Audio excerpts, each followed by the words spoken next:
Good evening, everyone. I hope you are well and enjoying our 52 days of prayer.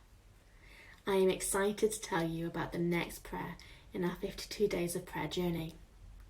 Tonight, we venture into the book of Jonah. For those of you that don't know the story of Jonah, I encourage you to read the whole book.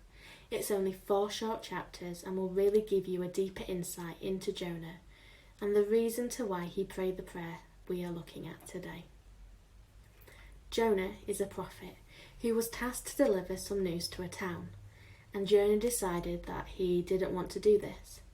So he did what I think he thought was a good idea at a time, and he ran away.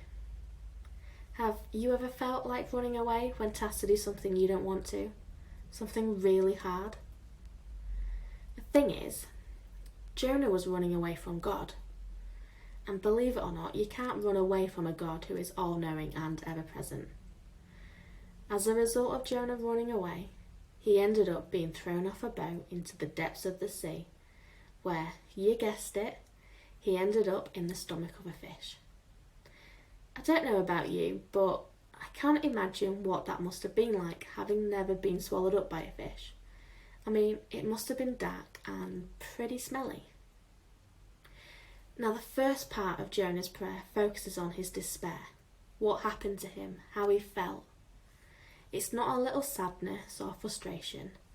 The Bible says Jonah cried out, called out from the depth. He was probably full of guilt, bitterness, fear, maybe depressed. I mean, who wouldn't be when you might not live because you're in a fish's stomach? So he cried out from within his soul. The beautiful part that follows is that Jonah recognises that God hears him and he answers.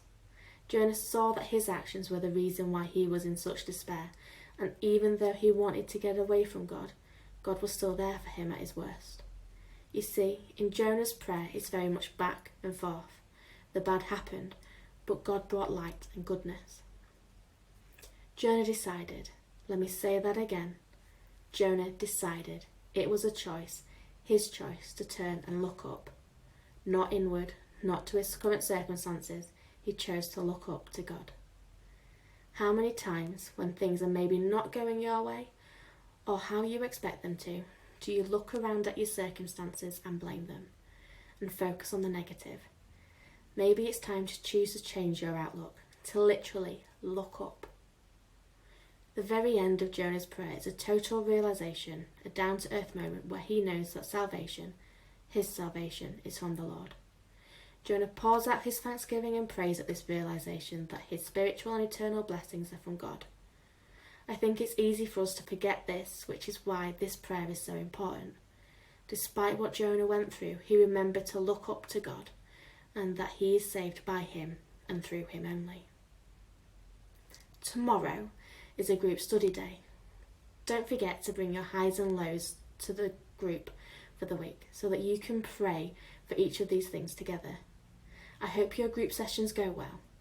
Please do comment and let us know what you are finding out about God and yourself in the comment section below.